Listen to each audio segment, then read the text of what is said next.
okay? That's the way that we'll know who you're going to be able to follow up with. So again, there are 12 participating parishes. There are 8 that are playing this season. Practice begin December 1st. Games will start on the 8th and 9th weekend. You'll either play Saturdays or Sundays. You will have 4 or 5 home games and 4 or 5 road games. So they'll complete March 5th and 6th. This year, there are no playoffs. So what's going to happen is basically you'll start, you'll play, and you'll work through, and that's your total, okay? Records can be kept individually, but in terms of the reality compared to what we've done in the past, we have no postseason. Divisional Aaron, play. can I ask a Yep, question? Yep. Are you saying we cannot practice outside of these the allowed practices? Is that what you're telling me? What I'm telling you is the insurance for the diocese covers you on sanctioned practice times. You talk to your athletic director. If your athletic director says, hey, you can practice outside at this location and do whatever, that's fine. But understand that it's up to the individual parishes to deal with because of certificates of liability insurance. And I would hate to have anybody have a practice that's not considered a sanctioned practice and a child fall and injure their wrist and then they're not covered. So that's what I'm saying. Does that make sense? Yeah, thank you. Okay. Doesn't make sense to me. Follow up got- with your individual parish in terms of each location has been provided a certificate of liability insurance for those times. Yeah, but I got 3rd grade girls. How am I supposed to teach these little girls how to play basketball in an hour? By the time I settle them down, it's going to be an hour. Well, that's basically what you got. You got 2 hours. So the idea is to pick, we'll talk about it in a minute, pick your 1 or 2 things you're going to teach, and that's what you're going to do. If you want to practice more than that, let us know and we can try to find out. But basically, the reality is in this wonderful litigious society we live in. And by the way, I'm not trying to scare anybody away, but if you practice outside of that and something happens outside of that, we cannot guarantee that you're covered from the liability standpoint. That's where we stand. What a wonderful life. Yes, and that's welcome to where we live. Okay, so games, you see when the games are being played. Length of the season, March 5th and 6th, we're done. There are no playoffs this year, okay? Divisional play, 3rd grade was divided up equally. 4th through 8th, there were divisions, Division 1, Division 2. Let me just kind of give you a little reality check of where we stand on this thing. In normal years, we would have so many teams that we might have a Division 1, 2, 3, 4, and sometimes Division 5. This year, on the girls' side, almost everyone was Division 1 and possibly Division 2, but most were just Division 1. Like 8 teams, girls, that's all we had. So we have 1 division. So some are going to be kind of saying, well, wait a second, I want to be in Division 2. Well, we may not have that option, right? We just took all the girls, we put them together and said, let's go play.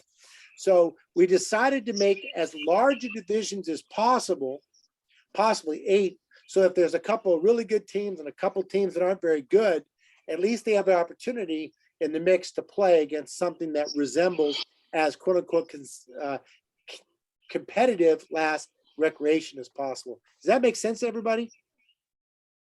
Any questions about that? Are you guys kind of getting where we're at on this? Yeah. So the reality of where we're at is this is what we got this year. We're doing the best we can. Yeah. Now, on the boys' side, the deepest we went is Division 3. And so some play Division 1, some 2, some 3. And what ends up happening is we did our best to also match up, because if we had an odd division, let's say we had 7 teams, that means somebody needs to have a bye. And in an 8 or 9 team season, you don't want anybody to have a bye.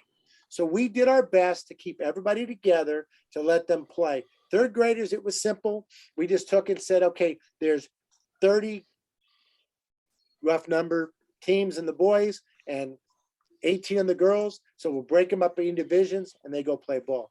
The other ones, it goes forward from there. So this year, don't be surprised if you play a couple teams and go, holy crap, this is way out of balance. It may just happen. I can't guarantee it, but I'm just telling you that's where we're at, okay? This has been a very strange year. we've had to jump through some very strange hoops, mostly because of the school districts. Okay. And that's a big part of what we're trying to figure out as best we can. All right. Any questions before I jump back into screen sharing? We're good on that? But he gets it? Okay. Every parish had input on all of this information. All right. The league schedule, don't expect to see it until December 20th. What's going to happen is all the information's going in. They have to take the teams, the league, the divisions, and then they have to take the facilities available. Oh, they're only available from 11 to 4. Games have to be played at 11, at 12:30, at whatever these things are. We have to figure that out. They put the league together, they run it through the hopper, they come back out, and they say, okay. So I'd say right before Christmas, you'll get the league schedule. The only thing I can guarantee you is you'll be playing starting January 8th or 9th. You'll be playing games. Okay? All right. Protocols. This one should be already done. We all know all coaches have their vaccine cards, right? Or they have a proof of electronic proof to your AD that says that you've been vaccinated, or you are going to take a negative test each week, which you'll communicate going forward. Okay. That's just the way that it's got to be done. All right. So now that we're done with that, this next piece, this league's protocol, I'm going to give you this information and understand there's a good chance it's going to change. My hope is it changes for the better, but let's see where we go for the ride. Can't change for the worse. That really couldn't. Yeah, we still get to play it. It's the main thing, right? All right. So 3 fans per game. Now I'm going to jump off the screen, explain how this works. Some leagues are allowed 2 adults only. Some are allowed 1 fan only. For us, it's really simple. 3 fans. What'll happen is you will, as a coach, have a sheet, which I'm going to go ahead and share a screen with you. This has not been finalized yet, but this is the suggested roster that'll look like this. I'm going to tell you how I suggest you do it. You do it however you want, okay? The gist of it is that this is for tracing just in case. Steve, you can see this? Perfect. So what'll happen is once it's approved by the league, you'll get a copy of this. I suggest you write down your players' names in where it says player. Then I would make copies of this so you have it. Then what you do is each game, you're going to have to fill out your parish, your grade, your gender, the game date, location, and time. Now, Steve, if you've got player 1 and their guest is mom, dad, and sister, don't you dare write down mom, dad, and sister. That's not going to help us. Hey, man, don't you go after me already. We just met. That's right. So Scott, who is savvy, is going to write John Smith, Amy Smith, and Frank Smith. What's going to happen is this will then be kept with the home. You're going to turn this in as you check in. Now, this will be kept with the home. So St. Rose keeps this. If you're on the road in St. A's, they'll keep this.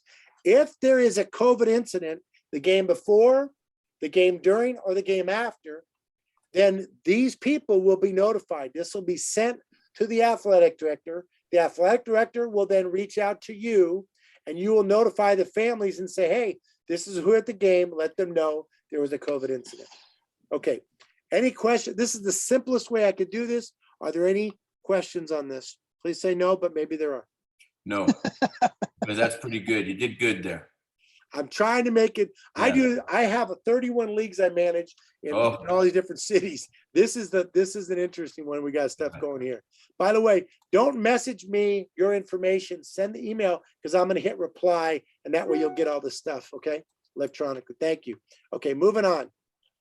Is somebody responsible for auditing who shows up, or do we not need to worry about that? Yeah. So here's what's going to happen. Let me go back to that because it'll help you out. Good question. So the home gym monitor is responsible for monitoring who goes to the games. Now, I'm going to tell you something, and we are being recorded, but I'm going to tell you it anyways. Okay.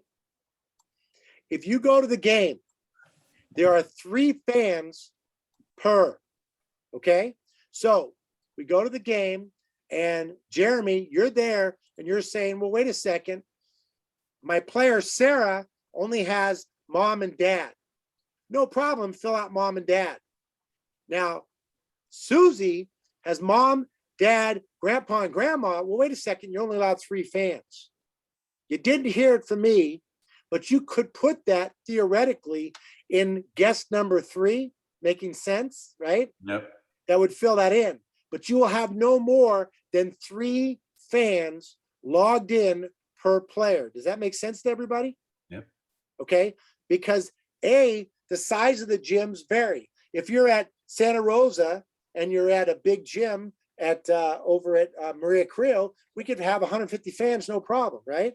But if you're going to Sebastopol and you're in a small gym, we have to control the environment. This helps us to control that. Does that answer your question? Yes, thank you. When you turn this in, they will keep these as the gym monitor.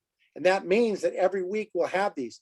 After 2 weeks, I can throw out the first week because we don't have to trace after 2 weeks. But for those 2 weeks, the gym monitor has to keep these. What I'm going to do is scan them. And that way, if I have a problem, I go week 1, I send them out to everybody and I'm done. Make sense? Sorry, Aaron. You said the home gym monitor is responsible for this, but the opposing team, the visiting team's coach will handle this for their team, or the home monitor does it for both teams? Great question, Mark. So if you go to St. A's, you will turn this in and they are the home. So they'll monitor all of their games for the day. So example, if they have 4 games, they'll have 8 sheets. Those 8 sheets will stay with the gym monitor. They'll go to the athletic director from St. A's. And if anything happens on any of those, they'll be notified. So prior to the start of the game, all the parents, whoever are outside, and they're kind of metered in by this gym monitor. That's correct. And I'll show you how that works. Sam, you got a question? Yeah, I wasn't really listening because I'm at my son's game. Sorry. So this sheet, is that going to be at the gym, or are you going to email us this sheet and we print it out and we fill it out for you before the game? Okay. So I'm glad you're listening, and I know it's tough because you got the game. Here's the deal. If this gets approved by all the athletic directors, I'm hoping that it will, but until it is, don't use this because they might change it. My guess is this is what will be emailed to everybody prior to the games. It'll be your responsibility to have this filled out. Now, when you get to the game, Sam, you're there and you got all your players. Well, okay, whoever the fans are, you got to print their names legibly on this list so you know who the fans are. And that's what you'll turn in to the gym monitor, and then they'll go forward. Now, what's going to happen is, as you see on the check-in, parents and fans wait outside during the game previous. You'll have your ID may be requested so we know who says is coming in is coming in. You will hand the roster to them and you will go in. Now, understand, everybody's going to wear the mask as they go in. Everyone will keep the masks on. Teams are going to wait until the gym monitor says, okay, I've got everybody. I count who's coming in. By the way, just so you know, if Steve's game is done, his team and the other team will leave the gym before the next group comes in. We're trying to limit the contact and the exposure. Okay? Make sense? Thank you. Got it. That's what I thought about. Okay. That's Thank you. it makes sense to everybody, but just going through it. When you come in, I'm going to say, Steve, have you or your child shown any symptoms? You're going to say no. Great. Have you or your child family showing symptoms? No. Have you or your child had any 2 weeks? No. Great. Come on in. Every adult in the group core will be asked. The coaches and players will come in first, and then as they get warmed up, then we'll go and forward with the fans. Okay? Because I don't want to slow the process down. Okay? I will tell you this. If you have any anti-maskers, vaxxers, people who are going to come any of that, tell them don't show up, because it's not going to happen. And by the way, not just at St. Rose, all the gyms, because this will happen. When they come in and say, I'm not wearing a mask, great, you're not coming in. Well, I'm not this, I'm not that. I'm going to say, great. Hey, Coach Steve, you got a dad out here that wants to argue with this. So get his player and get his backside out of the gym because they're not coming in and the kid's not playing today. Well, that happens. Aaron, That happens to be one of my fortes. Okay, you guys understand? Look, I don't want the athletic directors to have to be mask police and all this. It's bad enough we're trying to do everything we can. And just so you know, most of these regulations are based on not just the CDC, the state of California, the 4 different counties we play in, but it's also based upon the city and the individual school districts. We have to go through whatever their guidelines to be allowed to use the gyms. Because if us coaches screw it up, we lose the gym, we lose the season. You guys understand? That's what this is about. So if they're not willing to wear a mask, just say, don't come to the gym, just stay home. Aaron, real quick, you said, I know you're just kind of probably saying that anti-vaxxers, maskers, we're not checking vaccine status. They gotta have a mask on, right? Coaches are vaccinated No. or proof of. No, I'm talking guests coming into the game. Guests coming to the game will need to be masked. And the assumption is, and again, is that they have That's either good. tested negative or vaccine card. We are not checking those. It's too much. There's too many moving parts.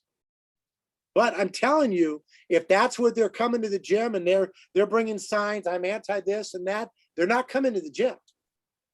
Just let everybody know, okay? I'm not trying to it's not political either side. We just want the kids to play hoops for God's sake, right? You guys get it? Okay? So please, whatever politics they've got, leave them outside. Okay? Here's one here. Some of the different ones that are going on. It also depends on each individual gym. What we're trying to do is make this unanimous for everybody. So if you show up at any gym, these are the expectations. Any questions about that? Here's another one that's huge. Parents are not allowed in the gym during practice. Are we good? Okay. If you're not cheering as a coach, I don't know what you're thinking because you just got a huge boost, right? You don't have to worry about the parents dealing with them. You're good to go. That boy, Tom, thumbs up, right? Now, if the gym has a foyer, of course they can hang out there, but they need to stay out of the gym. Again, we're trying to limit the contact, the connection as much as possible because we can't have an outbreak because it will shut things down. You guys got it? Yep. All right. I haven't even been able to dig into the good stuff yet, but all right. All right. We're good. Moving on to the next one. You're saying it gets better? Oh, we're going to talk basketball. Anybody want to talk hoops? Let's talk hoops, man. Let's go. All right. 3rd grade. No pressing, no trapping. Shut up and play defense, person to person, player to player. That's how we do it. No zones. By the way, if you end up that we find out that you're playing a zone, they're going to warn you once and then they're going to whack you. And that's an unsportsmanlike T. Don't do it. Play person to person. That doesn't mean that if the person drives in the middle of the key, let me demonstrate this so we're on the same page. So I'm playing defense, right? And then someone drives in. You're allowed to help. Once the ball is stopped or you've helped, you got to go back and guard your person. Okay? No zones. All right, moving on. 4th and 5th grade. No full court press is allowed anytime except the last minute of the game. No zones. Again, I'll email this to you if you set it up. 6th, 7th, 8th grade boys. We have 2 divisions. So full court pressing is legal and so is zone. Why? Because they're getting ready to play middle school and high school. Division 2, no full court press, but you can press the last 2 minutes and zone defense is allowed. Girls' grades. How do you know what division you're in? your directors will tell you. If you don't know, you. send an email and I'll let you know. Or Wait, they'll- Aaron, for sorry, for sixth grade boys, is there only 2 divisions? Because mine says 3 on sixth grade boys. It may say 3, but it may be that if you're division 2 or 3, they may have taken 2 and divided into 2 divisions. So if yours says 3, then you're probably the other part of division 2. So you're no full court press allowed, except the only one that can do that is division 1. Make sense? There just may not be a division 3. Scott, are you with St. Rose? No, OLG. OLG? Yeah, you'll have to ask Rich which division you're in. Actually, who are you coaching? Sixth grade boys. Okay, so you don't know if you're 1 or 2? I just found out I'm coaching, so no, I don't know. I'm Welcome to R2. coaching. Welcome to coaching. Hey Scott, I'm looking it up now. So I will let you know here in a second. Thank you. Thank you. Great. Okay. All right. So, 7th and 8th grade girls, full court pressing, legal and zone allowed. 6th grade girls, not allowed. Okay. Now, here's the thing about 7th and 8th grade girls. There's only 1 division. So if you're coaching that, like I said, and there's 8 or 10 teams in it, it is what it is. It's the Wild West. Okay. It's a strange year. All right. Any questions? I know I've given you guys a lot of stuff. Any questions before I go on to the next piece here? All right. Carl, can you unmute? That Carl, me? who are you coaching with? Anthony, What program? St. Eugene's. St. Eugene's. And is this your 5th year, 1st year, or 30th year coaching? This is my 4th year. Welcome to coaching. Thanks for doing it. We appreciate it.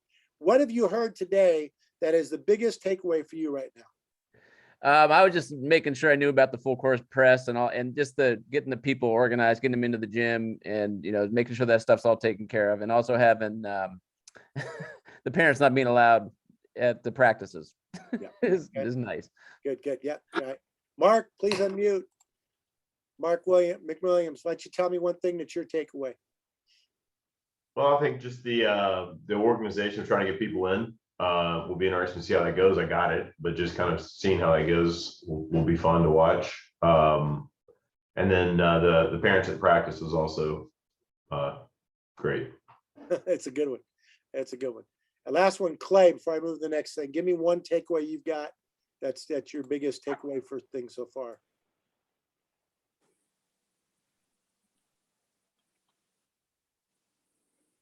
Clay, you got to unmute. There you go. Yep. Fat fingers, football player, not a basketball player. Not mad at you. I hate to sound like a broken record, but yeah, just the understanding the regulations about COVID, making sure that there's only 3 guests per player, and, regulations around parents in the gym, all that stuff. That's just new to me. So I need to get clarity around it. Good. All right. Well, so here's the deal, guys. I asked the question because realistically, if you're not getting that, then I just wasted my time and you're not listening, right? This is happening and this is real. And you have to understand, we are busting our butts to make this season. It doesn't work if you guys don't do it, and it doesn't work if we can't help out. You know what I'm saying? So it's all one thing. And I know that it's challenging because we're talking about St. Eugene, St. Rose, Saint, this, that, the other, and we're going to compete. But really, this is just one community working together to do the best we can to let these kids play ball. And that's what we're trying to do. Okay, that's what it's about. So thank you for doing that. All right. So in terms of the coaching components, that's the CYO force-fed. This is what you better understand, right? What I'm going to give you now, and we'll go through this pretty quickly. And I'm going to add, this is the basketball side of things as best as possible. Now, what I'm going to tell you is, my background, my first job was working for John Wooden, right? So I played college basketball. I got to work for Coach Wooden. I then worked for Pat Riley, and then George Carl, then Don Nelson, then Bernie Bickerstaff. Basketball is in my blood.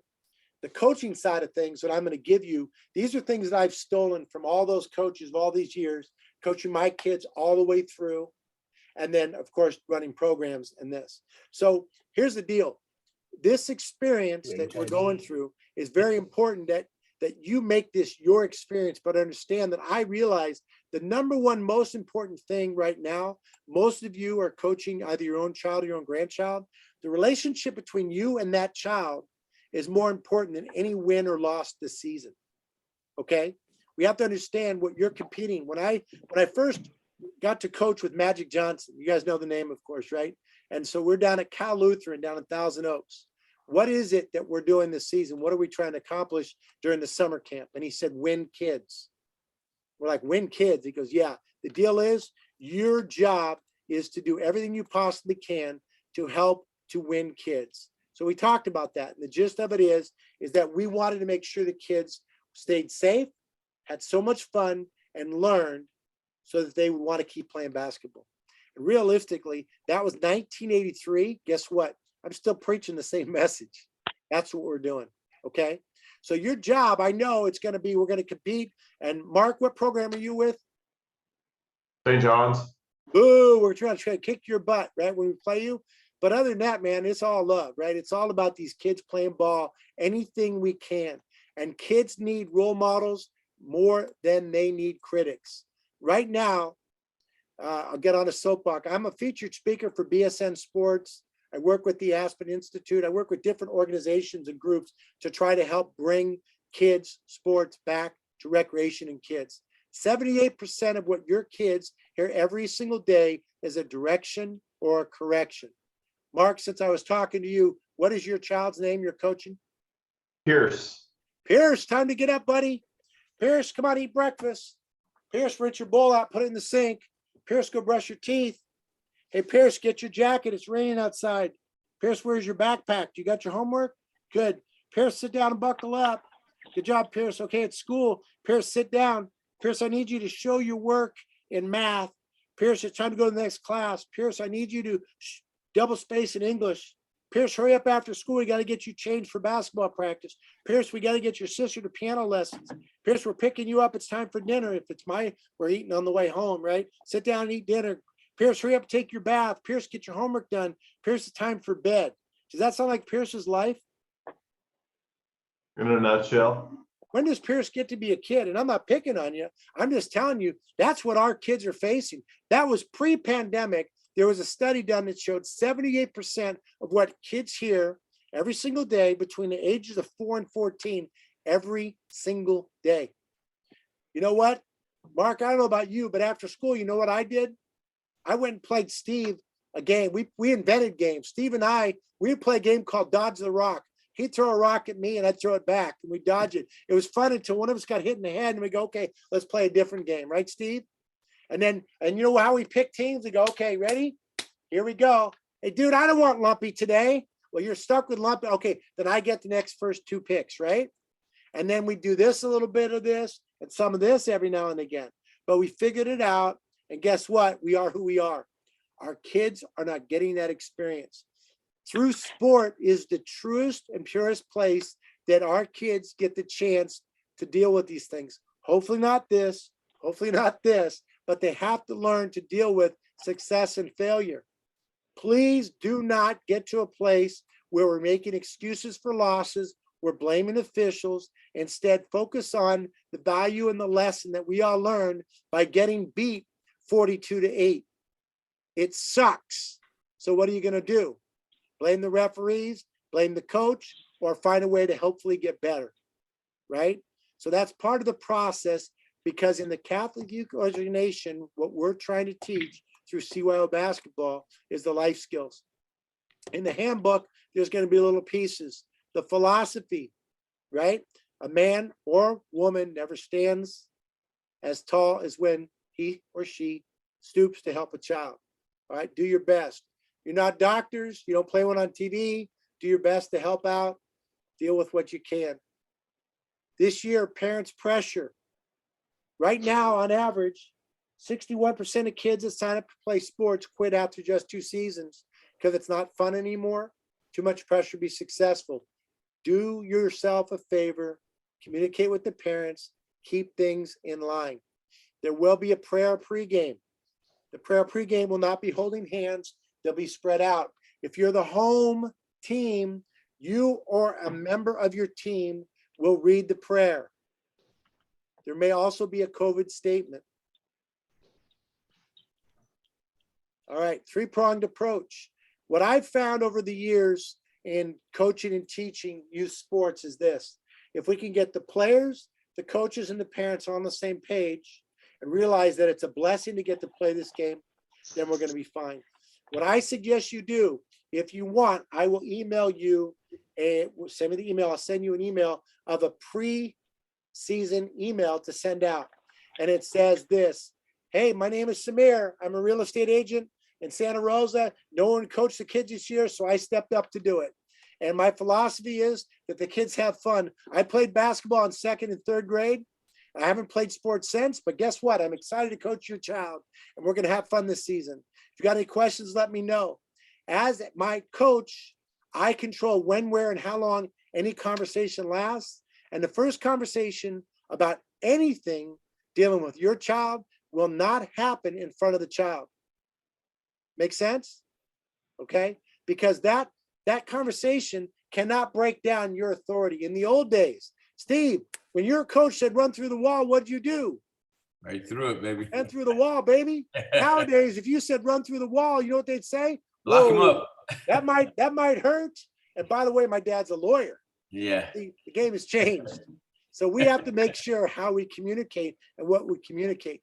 Get the parents on the same page with you, and we'll be in good shape. So you know, I've already got parents that are asking questions that have no business in the game of basketball, especially with what we're doing. I highly suggest you teach bounce passes. Chest passes are fine, but bounce passes are easier to catch. 3rd, 4th, 5th grade, focus on bounce passes, okay? Keep things in perspective. Remember, you're a teacher. Normally I ask how many of you are teachers. You're a teacher. If you're coaching, you're teaching. Fairness, they have to know what that means. So let's give an example. Give me someone from OL. Who said they're from OLG? Anybody? Scott and I are from OLG. Good. All right. I don't have a name. HWBLL. What is that? Haywood W. Brown II. Haywood. All right. Haywood, do me a favor, Haywood. What is your philosophy on playtime? Playtime? Yep. Well, at this level, I think we're going to try and equal it out, right, as much as possible. And hopefully have fun, but stay competitive, right? I mean, yeah. I like it. I like it. All right. Ryan Thomas, tell me your philosophy on playtime. Once, let me unmute. Perfect. Oh, can you hear me? Thumbs up. Excellent. Well, I'm a 8th grade coach, so I understand the CYO, obligations, right? Half each kid. I think that's still the case. Each kid plays half of a quarter, and then typically 2nd and 4th quarter. My co-coach and I tend to evaluate, trying to keep it as equal as possible. Love it. So we heard philosophies from Haywood and Ryan, and there are differences between 3rd grade, 5th grade, 8th grade. Legally, they're all the same. CYO is this. 1st quarter, your kids will all play. 3rd quarter, the kids will all play. Exception is if you have 11 or 12 kids, because then we have to make some exceptions. But there's no such thing as a substitution in the 1st or 3rd period. They play the first opportunity, and then they play, and then you move forward from there. In the second, no substitutes in the 1st or 3rd quarter? No, because what I mean by that is we take the 3rd quarter or the 1st quarter, we divide it into 2. Oh, The okay. first half of that, kids Gotcha. play. Gotcha. Second half, they play. There's your 10 kids. Gotcha. If you got 9, Sean, hold on. If you got 9, you keep 1 extra in, that's fine. Gotcha. You got 11 or 12, you have to go 5, and those 2 must play to start the 2nd period. Gotcha. Go ahead, Sean. I was just trying to clarify. You mean the 1st and 3rd, 8th, or the Because they're cut up into eighths, right? Yeah, I was trying not to confuse folks, but yes, the game is cut up into quarters, but it's actually eighths. But it's not eighths in the fourth quarter because it depends if everybody's played or not. So here's how it goes. First period, 10 kids, you play 5, then you play another 5. Second period, this is my suggestion, because see, Steve's granddaughter, she is the best kid on the team, but she's kind of got a little bit of an attitude and she just misses a practice every now and then. And Brad's daughter, she's a pretty good player and a really nice kid. She shows up at practice. She got a great attitude. She works really hard and she's a team player. So my question is, should Steve and Brad's kids get equal playtime? And to me, hell no. Excuse me. Heck no. That's not fair. So my recommendation is that in the first and third quarters, it's equal playtime. In the second quarter, if they show up at practice and they got a positive attitude, they play equal playtime. In the fourth quarter, if they show up at practice, they're playing hard, they got a good attitude, they're a good teammate, and they're helping the team, they're going to play there. You see what I'm saying? Now, that doesn't mean you can't play equal playtime all the way through, but I would say this. If you have kids that aren't showing up, that aren't working hard, don't let them start. You know, Steve, we talk about this all the time, right? We work together. We've been, right? So you show up and work your butt off, and I show up every once in a while, and I still get the same paycheck and same bonus you do, don't I? Life don't work that way, people. One of the values, you want to work with him too, right? One of the things that we want to teach is part of the values is the work ethic that goes into it. Now, if you noticed, I'm not saying Steve's daughter is better than my daughter, so she gets to play more. I'm saying find that balance. To do that, though, you got to communicate. Carl is a communication master. He will make sure that they understand if you want to start, you got to show up at practice on time. If you want to play point guard, you got to show up at practice on time. If you want to take the ball to bounds, you got to show up at practice on time, right? By the way, Steve, because, you know, we're old friends again, what are you going to do when you have a child that shows up late to practice? My guess is push-ups or laps or something, right? Laps. Laps, yeah. You know what, Steve, you're coaching third graders. They're 8. I just thought you wanted to hear that. I'm playing all 10 of them. I ain't going 5. I'm going 10 to go out and play. Yeah, you damn grandparents, right? Okay, so here's the answer. The answer is don't you dare. You want to pull mom or dad out for making them late and have them run laps, that's cool. But don't punish the kids, right? No. But here's what I would say. I would say this. Hey, Sarah. Mom, come here for a sec. Hey, guys, Sarah keeps getting late to practice. What's going on? Because I need her here. Well, okay, look, just understand, for Sarah to start, for Sarah to play point guard, she's got to be at practice on time. And by the way, if you work mom until 5 and practice starts at 5:30, you can't get here, so she's going to be late, let me know that. We can make an exception to the rule. But if you're stopping to get your Starbucks on the way or you forgot this and that, that's not going to work. Okay. Now, again, I'm not telling you have to do these things. I'm just saying, as someone who's done this a little while, this will help give you the opportunity to set the boundaries as you start your season. Because if you don't, you're going to set yourself up. Look, you all know the story about Coach Wooden and Bill Walton, right? You guys know that story? No? Give it to us.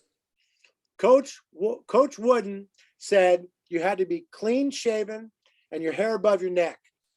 Bill Walton had just won a national championship, came back his next year at UCLA. He had a beard and long hair. I said, hey, Coach, I like my personal freedom and expressing, so I feel like I'm not going to shave my beard and cut my hair. And Coach Wooden said, Bill, you really feel that way? Tell me more about it.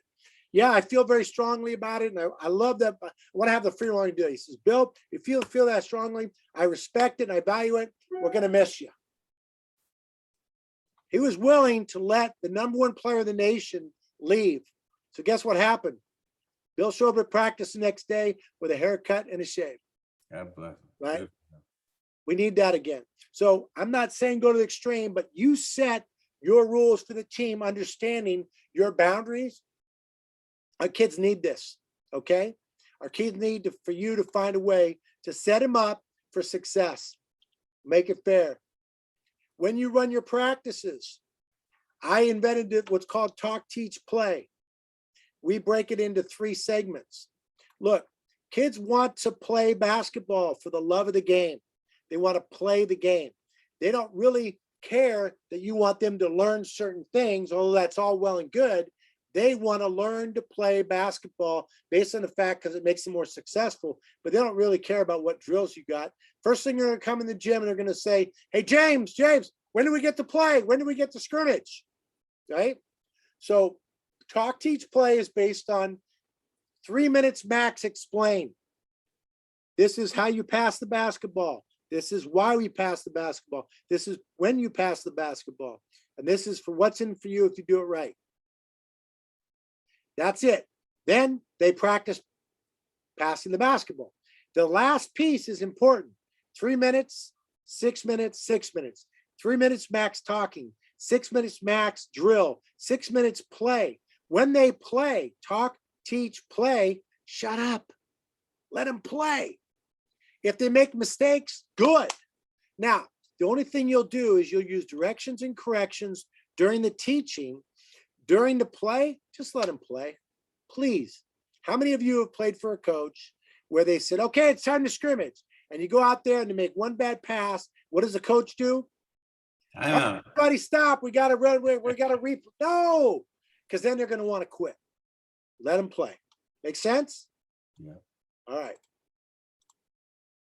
Leave the refs alone. I'm going to be honest. This season, we're hurting for officials. We have games with 1 official.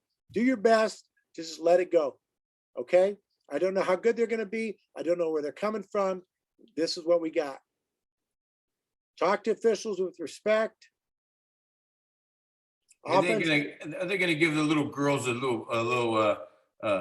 gonna be calling too much double dribbling and all that stuff? Walking. They try to call what affects the game for the little ones that teaches. If they dribble the ball, they dribble the ball a little bit, and then they pick it up and they bounce a little bit, they don't go anywhere, probably not. They dribble, pick it up, and then they dribble and go to get a layup, they're gonna call it. If they're gaining a major advantage from it. Early on, little by little by little, that will change based on the more that you have a chance to teach them. Okay. Mm-hmm. All right. A couple more pieces here. I would highly suggest that you focus on getting open and teaching them. Believe it or not, when I taught my son's team in 3rd grade, here's my daughter. She's a senior at Santa Rosa High School. If you guys can see that, that's my daughter now. This is her when she was a 3rd grader. And I remember we taught this is how you get open. V cut, pin down, L cut. So here's how it works. Teaching them how to get open is very important. If not, you're going to find yourself playing beehive basketball. What that means, they're all going to stand around and go, I'm open, give me the ball, give me the ball. And they stand together. That doesn't work. So teaching them to move without the ball, move with a purpose. V cut, start out, go to the block, come back out. L cut, go to the block, come up the lane line, extend out, free throw line extended. Pin down, go down, reverse pivot, then come out, back door, fake out, and come back. You could teach them that, you'd be surprised. So offensively, you want to teach V cut, L cut, pin down, getting open. You want to teach triple threat. The threats are, if you're open and range on balance, shoot the ball. If not, you're going to look for a pass or you're going to look for a drive to the basket. Okay? On the defensive side, you want to teach 3 concepts. Number 1, stop the ball. Number 2, be between your person you're guarding and the basket. Number 3 is to see the ball and the person you're guarding. If you're guarding your person but you don't see the ball, they can go get a layup. That's not good. If you see the ball but don't see your person, they can go get open. So those 3 concepts is how you want to teach defense. Okay? All right.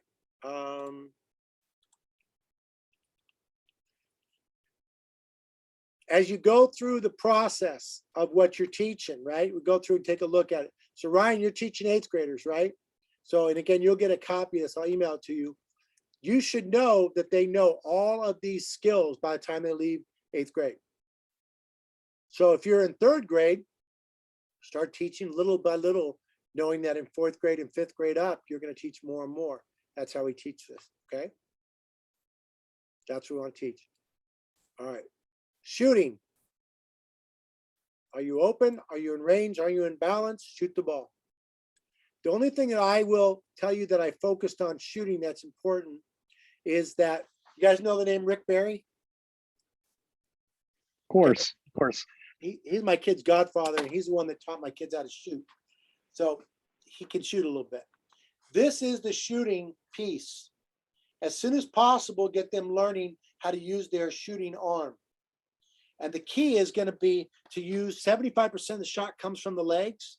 It's not a push. It's literally jump or set, but use the legs for the strength, and then come up and shoot with their arm. Okay, that's important.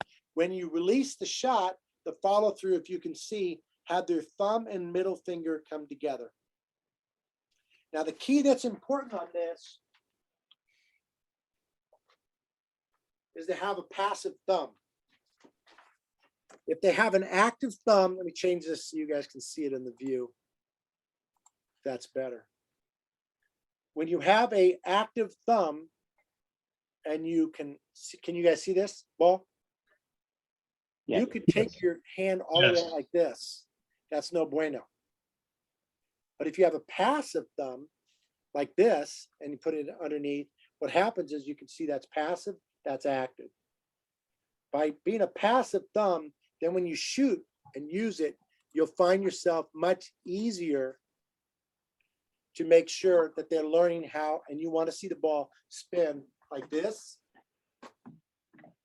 rather than this. What that means is that they're getting a smooth release.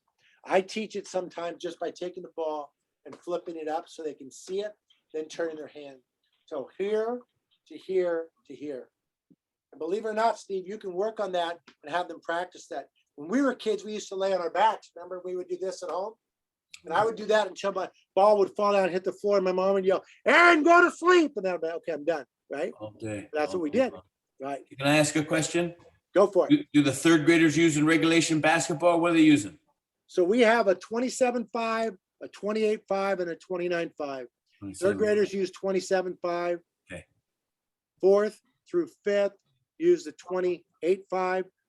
Girls, 28.5 all the way through. Boys, 5th, 6th through 8th use 29.5. 27.5. Okay. Okay. All right. Yep. All right. Let's see where are we at. Shooting, there it is. Good defense, like I talked about. Practice. Here's this practice schedule is based on Coach Wooden's practice schedule. Not a bad one to pick, right? I give you start with warm up and with team drills, vary the drills, explain the purpose of each so they understand, keep it short and sweet. That's the talk, teach, play. Don't have the drills go too long. My recommendation, if you're running a practice, would be a quick warm up, a talk, teach, play, which is 3-6-6 or 2-5-5 for you, Steve, for the littles, right? Keep it short. That way they learn it, they practice it, and they compete. Water break. Learn it, practice it, compete, water break. Learn it, practice, compete, water break, then they scrimmage. You get that in 1 hour, you just gave them really good components. If Steve, if you and Sam are coaching together, you can do rotations where you can break them into smaller groups. Smaller groups work much better. Okay. Some it might be a luxury because you may not have an assistant coach. All right. I'm keeping it to right where we need to be. Scott Royer, unmute and tell me one thing that is a takeaway today from the second half of the clinic that you're like, I got it, man. Thank you for this. This has been amazing. You're amazing and wonderful, Aaron. I mean, it's just something you did. Pick it up. The 3-6-6 plan, it sounds like a great idea. I haven't come across that before. I really like that. Good. I like it. Thank you. Appreciate it. Brad, you ready to go, brother? Tell me one thing that you took away from the clinic tonight, please. Yeah, practice structure is kind of the biggest thing, the 3-6-6. I know, in the past, it's really been for us, it's just about making sure that they move a lot, but they're never standing around and in lines, but I've never seen it broken down like that. So that's pretty helpful. Okay, good stuff. Remember also that instead of having 2 lines of 4 in a line, do 4 lines of 2. Here's the key. I try never to have a line of 1 because, see, Steve and I are on the same team, and I'm going to watch Steve go, and Coach Scott is going to make directions and corrections to Steve so I can learn from his success and failure. Oh, Steve's doing it right. Good. I see what it looks like. Here we go. Oh, Steve ain't doing it right. Ooh, I'm not doing that. But here's what happens. If we got Steve doing it right, working on it, me paying attention to focus, Brad, you're kind of learning a little bit.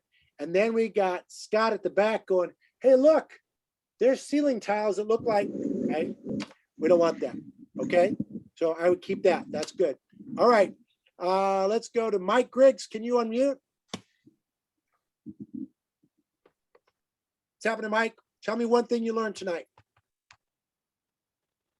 Got to unmute. Can't hear you. Can you hear me? Now I can. Go for it. All right. I was saying multiple things. I think the time, we only got an hour. So I think really trying to organize the practice so we can be productive is the main thing. So whether it's the 3-6-6 and just keeping them moving and keeping a stopwatch to make sure everybody participates and moves, because it's going to be a tight crunch on time. Back in the day, I worked with Santa Clara University back when Coach Keating was there. And it was interesting. We did it, and they actually did on the clock, they ran it. And during times, they actually played music. And what we were doing is just to use it as a distraction to help the kid. I'm not saying you guys do this, but you think there's different ways to make it enjoyable experience and challenge them as you go forward through the season. But it's interesting, by putting music on during the scrimmage time, there's an energy that comes with it, and you may get something from that. So see, it's just giving you different ideas. Samir, I know I picked on you earlier, so give me one thing. Well, thank you for this. Yeah, I think winning the kids. I think what Magic said, it's kind of plays back to in my head, and that's what we will try to do. Yeah. Good, appreciate it. Is it Dante? What you got, man? A lot of takeaways, but biggest probably takeaway, because it happens a lot, is the coach and parent conversation shouldn't happen in front of the kid. I think that's an important one. Right. And remember, you control when, where, and how long any conversation lasts. So let them know that. For me, I'm a big Starbucks green tea guy. So I'm like, hey, Dante, man, I'd love to talk to you. I'll tell you what, maybe at Starbucks, we'll get a green tea. We'll rap about it, have the conversation. It is an important thing, though, to be willing to have the conversation when it's right. My son Mason played football for Powell in Santa Rosa, right? And I remember he had Coach Thomas. The first 2 games of the season, Mason was a little dude. I probably got a picture of him around here somewhere. But anyways, he was a little guy, but he caught 2 passes and won them for a touchdown in the first 2 games. So he thought, hey, this is how it goes, right? So what happened was the 3rd game, it was raining. And it was raining so hard. And guess what? They didn't pass the ball. So the game was over. I think the final score was 9-6. We won the game, but Mason was sad after the game. So he came up to me and I go, man, what's going on? He goes, Dad, they don't trust me. They didn't pass the ball. And I'm like, all right. So I said, go get a hot dog at the snack bar. So I went up to Coach Thomas. Now, Coach Thomas was 320 pounds, about 6'8". So you think I went up to him and said, what the heck's the matter, right? Yeah, no. But I said, hey, Coach Thomas, you got a minute? He goes, sure. I said, look, Mason's unhappy about the game. He's got a question. Is it possible we could talk? He said, sure. I said, he's a little unhappy because he didn't receive a pass. And Coach Thomas kind of laughed. So Mason came over, and I remember like it was yesterday, because he had his white t-shirt on and he had a hot dog and he spilled mustard and ketchup on his shirt. I just remember, this little dude sitting there. So he comes over, Coach Thomas got on a knee. And I remember he's so tall, even on his knee, he was still taller than Mason. What's the matter, Mace? And Mason says, Coach, you didn't pass me the ball all game. You don't trust me. And Coach Thomas had a big smile. He said, no, it wasn't that we didn't trust you, Mason. It was the quarterback's hands are small and the ball was wet. And we thought if we passed it, it probably would slip and then you wouldn't catch it. And he said, oh, okay. But coach, my dad throws the ball at me in a pool. I catch wet balls. I would have caught it, which I love my son's confidence, right? But it was cool because Coach Thomas was communicating and there was something there that we're together. Mason was cool. He understood, went on his way. And then Coach Thomas grabbed me and said, Aaron, you know what? Because he knows what I do for a living. He goes, you know what, man, I learned something. I said, yeah, we did. He said, I should have told Mason earlier that we weren't going to throw because it was wet. And Mason would have done the same thing with the blocking scheme and still gone out, know what he was doing, but he wouldn't have a negative experience throughout the game because of it. So what we learned from that is communication is important when you're changing things up on kids.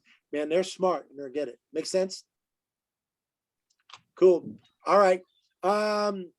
Greg, Dr. Greg, what do you got? Give me something. You've been doing this quite a while, man. Give me something you picked up from this. Did you call me? Yep. I think with some kids out there, they're really active. Some kids go out and kind of stand around, wait for the ball to get to them, and they're pretty easy to guard. So I'm looking at how we can incorporate some of these getting open drills, the different cuts and the pin downs and the V cuts into some of the drills we do. Got it. Good. Yep. Matt, you were asking me, does the coach get guests also? Here's the deal. It's per player. So if there's one player, there's 3 guests. That's what we got. Okay. So the coach doesn't get additional guests, unfortunately. Okay. So that's where we're at on the numbers in that. Okay. All right. So anybody's got anything else they want to add? If you've emailed me, I promise I will email you the handbook. Look, I got several books. I've got a coaching basketball book. If you're interested, you can email me or you could go on Amazon, Coach's Best Friend. Currently, something happened last week, which is exciting. The country of Zimbabwe is using my coaching training programs for volleyball, basketball, and soccer for the entire country. It's kind of a cool deal for all the schools are using it. So yeah, it's Congratulations. Tell me the name of that book again. Coach's Best Friend. I've got a whole series of them. There's soccer, there's basketball, there's lacrosse, baseball, all different sports. Anyways, if you want to support it, you could do that, or send me an email. I'll find a way to get your copy. Guys, buy them online, whatever. But it's been really cool experience. The National Academy. Yep. I got a question for you, Coach. I've coached before several years, and I've tried different drills such as like 3-on-2s, 2-on-1, that kind of thing. What do you think the best way to get players to, as they're running down court and trying to fill lanes, that they are keeping their head on a swivel, so that they're when they're literally open, running down court, but they're not looking back at the ball, how to, what drills are best to try to, keep them aware that if they're, running down court, that they could be open. They just can't have the ball passed to them if they're not paying attention. So move with a purpose, basically, right? Yeah. And being aware. Okay. Any of you coaches want to address it before I jump in? Anybody got a drill? Man, Rick Barry. Who's going to tell you? No, we're just sharing, man. We're just sharing. I got one. You got books. Run and gun. Run and gun. Go, Steve. Yeah. Run and gun. Is that a drill, or just a play style that you're referring to? That's a play style. Beat them down the end of the court, man. Run hard. Yeah, no, I see him. I've had my son and my daughter, not pass when they're bringing the ball up the court. We try to do 3-on-2 so that the outside are running, filling lanes, and the ball is getting to the middle of the court. But on the center line. But I've told them, in some cases, just pass them the ball because they're open, and if they get hit in the back of the head, eventually they'll pay attention. Yeah. But to drill it into them in practice so that they're doing it in the game. That it's not perfect, but I like the 3-and-2. That's what I've learned. But maybe there's something better to train them with in practice. What age group?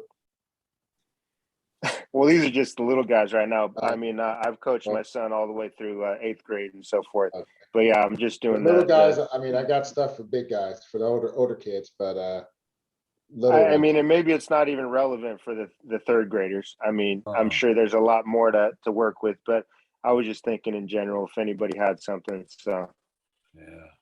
Are you but doing I 3rd grade too? appreciate. Yeah, the boys. I'm assisting another guy. It's not going to be easy, but fun. So there's two games you can play, which will help. That are fun drills. So one of them, like you said, you've done 3-on-2. You've done fast break. The problem is if you teach a offense component. By the way, folks, if you have to go, I promise I keep it to an hour and 10. We're at an hour and 10. I'm going to talk basketball as long as they want. But here's the deal. Because I got you guys, make sure you email if you want the information. If you teach them a play, they will learn the play. If you teach them how to play, they'll learn how to play. So Ronnie Lott, I got to work with Ronnie Lott, Joe Montana. You guys know the names, right? So they taught particles, right? Joe Montana, fail fast, fail forward. Ronnie Lott, particles. So they have to learn to read. So the deal is, for you, what I would suggest, and Steve's kind of joking but serious about it, is Rick, when he taught my kids, when they would run, he would have 5 basketballs. And when they ran down the court, he would throw the ball at their legs behind them. So they had to learn to find the ball. Nice. Now, I'm going to warn you. If you start throwing the balls at kids, someone's going to fall down, someone's going to cry, and parents are going to get pissed off. So you got to pick your spot. But it's not bad to get Nerfs or whatever. A coach in San Diego brings Nerf footballs into practice. If you're not looking, he does that as well. Anyways, here's a couple other things. I like the football concept. I absolutely like that. Start Yeah. it. All right. The other one is a number game or number ball. So what you do, teach them the lanes, right? So you know the 5 lanes, right? 1, 3, 5, 2, 3, 4, 5. Draw it out, teach the lanes. And when you're teaching the lanes, then what you do is as soon as the ball comes down, you teach them, they show their target hand. If they're running and showing their target hand, and then they look over their shoulder, you as the coach, you're going to hold up a number. Okay? When you're holding up the number, the passer must throw the ball to the number that you're holding up. Mm. And the receiver has to see the number. Where you're standing is right there where the rebound is, where the ball is. So as they're running, they're looking back and they see 2, they know they're going to get it if they're in lane 2. Make sense? So Then they got to see the number in order to even get the ball. Right. Exactly. Okay. Does that help? Hey, Coach. No, Thanks, Coach. was good. Long-time listener, first-time caller here. Meaning, I haven't really coached basketball. I assisted a couple times. I've been coaching baseball for several years, and a lot of this stuff translates as far as coaching and philosophies and principles. But do you guys, do you have anything you can give me, like templates for basic plays and stuff like that, just to get us started? Because we kind of got thrown into this thing here. Excited about it for sure. It's about the kids, but any little bit would help out a lot on my end, if possible. All right, who's in? I'm going to get my clipboard out. You guys want my clipboard? We go to work. All right. So I sent you an email already earlier and with my info and name, and I added my assistant on there. So okay, so let me kind of explain the simplest concepts that may help. But I'm serious. If I can go grab a board, I can draw it for you. You guys want to see it? You want it? Just be at my practice on time.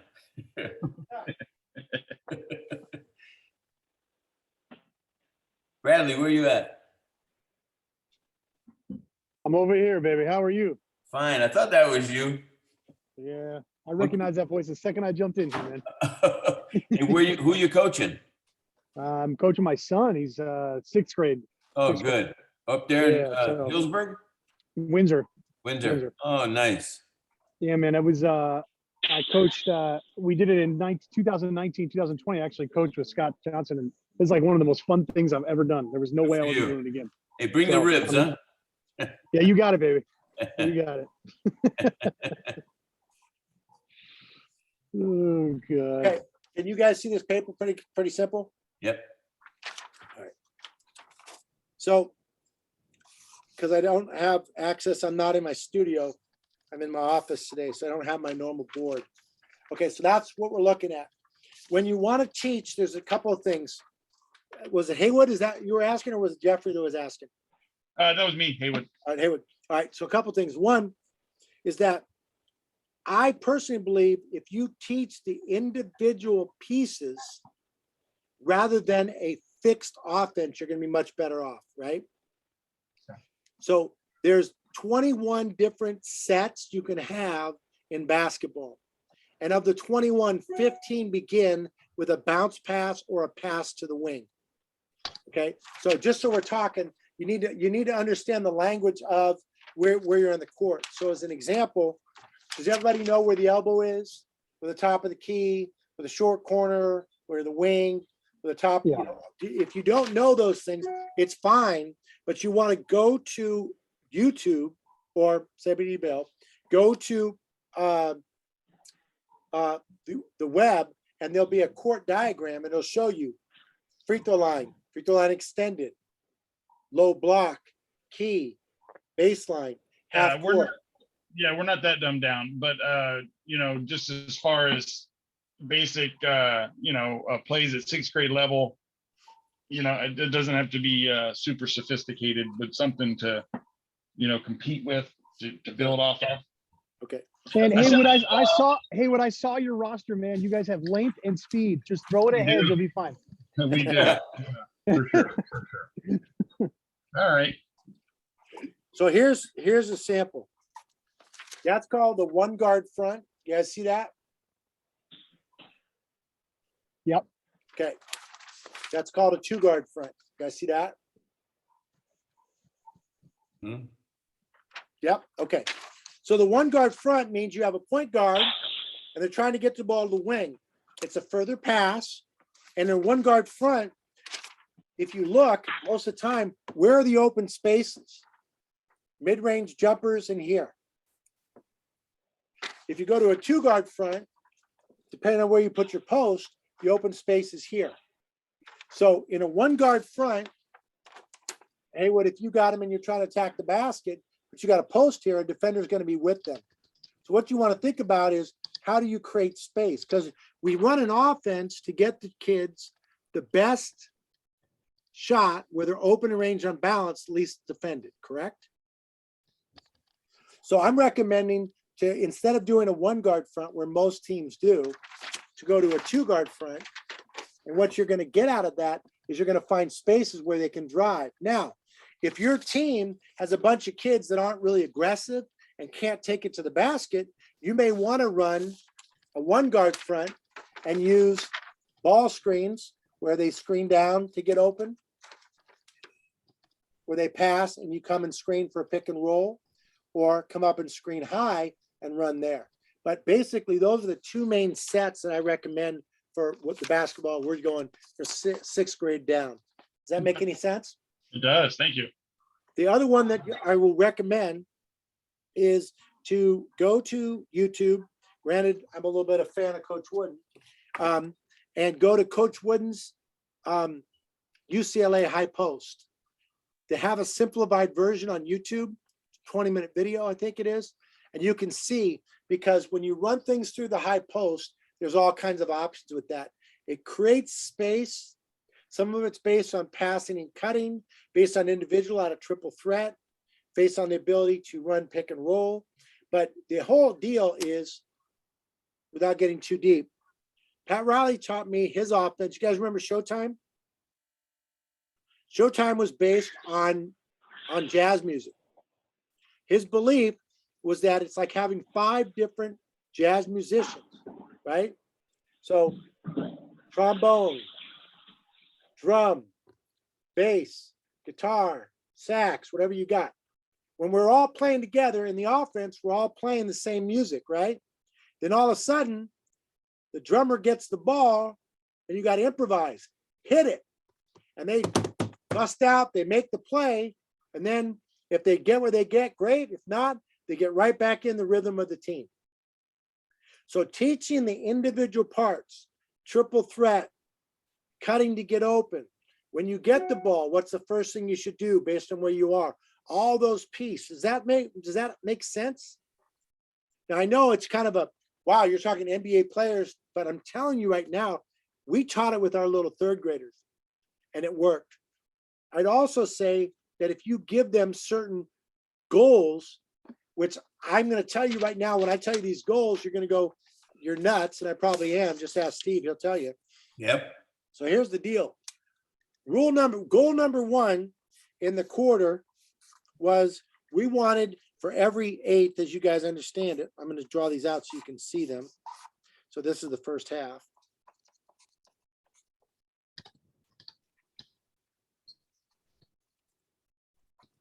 So that's our quarters. First quarter, right? And this is the first half. So first substitution, second sub, third sub. So that's the first half. Does that make sense, guys? Okay. I'm talking to Brad. He's nodding. He gets it. Good. So Brad, during this time, your goal for your team is to get 6 shots. Okay. So your goal is to get 6 shots, 2 rebounds, and 2 steals. 6-2-2. By setting those goals, if you notice, it's not based on results, it's based on effort. Because if you say we want to score 6 points and you don't, you've missed your goal, your team's down. But taking 6 shots, which is focused on the effort rather than the result, the belief is they'll get there. And here's the deal. If you get 6 shots in those 2.5 minutes or 3 minutes, you're going to make 1 or 2 because of skill, 1 or 2 because of luck, 6 points a quarter, 6, 12, 18, 24. You score 24 points in a game, Steve, you're going to win a lot of games. Yep. By going for 2 steals, it's teaching them to take the ball away from the other team, and 2 rebounds, but the rebounds have to be before the ball hits the floor. So now they've got goals that are tangible. And what you do is you have the kids that aren't in the game at the time keeping track. Oh, man. And then they go, Coach, it was an air ball. Yeah, but they're open range on balance. They just missed it. It counts. And then you're focusing on the effort rather than the results. By doing that, the desired results show up and the kids are having a ton of fun. I did that with my teams. And to be honest, we were extremely successful in terms of every single kid from our 3rd grade team, both on my boys and my girls team, played high school basketball, but actually high school varsity. So they fell in love, they learned to play, and they continue going forward. All right. Haywood, does that help at all? Oh man, I'm ready now. I'd always make sure have 2, maximum 2 plays. If you are playing, you can have plays off of them, but 2 set plays, 2 sets. Because if you're in a division that has to play against a zone, you need to have an offense that's geared towards zone or man-to-man or person-to-person or player-to-player. I'd also have 2 basic out-of-bounds plays that could be run under the basket or on the sidelines and set those up at all times as well. So if you run a stack, great. Show them stack under the basket, show them stack at half court, because you're going to need to be able to get the ball in bounds. Okay. All right. What do you got, guys? Anything else? Any hoops? Any questions? Any parents? Give me that basketball size one more time. 27.5 for the littles, 28.5 is for the girls and the middles, and 29.5 is for the big boys. 27.5 for me. I'm going to go buy 10 of them. You get some rubber basketballs. I like it. Yep. I'm good. I got a lot of emails. Great. I'll be following up with you guys and sending the information over. I appreciate it. Hey, guys, have a great season. Have lots of fun. Remember, we're all in this together. You may be getting emails regarding the National Academy of Athletics camps that are coming up. No pressure, but got to have a commercial, right? We run camps in Healdsburg, Sonoma, Roanoke Park, Petaluma, and Santa Rosa. I know we just did a Thanksgiving camp. We've got one over Christmas break. So if you want to get the kids in, let them go. I will tell you this, if they need financial aid, have them email the office here and I'll make sure to help them out, because I don't want kids not to be able to go because they need financial aid. Have him email Bradley. He got a lot of money. Bradley's big. He's big time. Where is he? You still here? He's still there. All right. Yeah, I'm still here. No, What's going on? He Come can't on, leave. Brad. He's bagging on me, man. He keeps bagging on me, man. He can't leave until No, he's finished. I was telling you how good your roster is, Haywood. By the way, never mind. dude, I'm loving it, man. No, dude, yeah. Good All right. times. If you Thank guys, you guys very much. if you haven't already done so, send me your email. I've got it. I'm sending that one more time. Don't put it in the chat because I won't. Thanks for the thanks, the props, that. Just have a fun season. Have a fun season. Remember, the relationship with your child is important. For me, I have to remind myself on the ride there, don't coach them. On the ride back, don't coach them. As soon as you get out of the car, your coach. When you're still in the car, your mom or dad. I had a rule with my kids when they were coming up. So when they were like 8 and 10, so when we're done playing, the rule was that after the game, I wouldn't ask questions. We get in the car. Whoever just played got to sit in the front or back seat, their choice. My son, if he played well, he'd want to sit in the front seat. If he didn't think he played well, he'd sit in the back seat. Up for me to understand. My daughter always wanted to sit in the front seat because she knew it pissed her older brother off. Second is they got to pick what music. My daughter liked country. My son liked rap. Just listen to music, get where you got to get to. And the third is that they would get to pick where we would go to have lunch or get a smoothie or whatever was next. By giving them the power back, letting them know, thank you, I enjoyed it, it worked. In fact, I remember coming back from Cloverdale after a game once, and my daughter, we were sitting at Applebee's, and we sat down, and she got the white and pink sugar packets out, and she put the pink zone down with the pink 5 packets and the white, and she was diagramming, telling me, Dad, if we would have done this, we probably could have. And then I knew I had her. So that's what you want. Let it be their journey.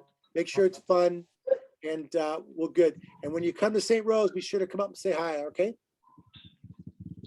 Oh, I will. Appreciate everybody jumping on. You better, Steve. I'll see you soon. Okay. Thanks, man. Thanks, Appreciate it, everybody. Aaron. Talk to you soon. Bradley, I'll see you. See you, All brother. right, guys. We'll see ya. Take care, Hey, buddy. Brad.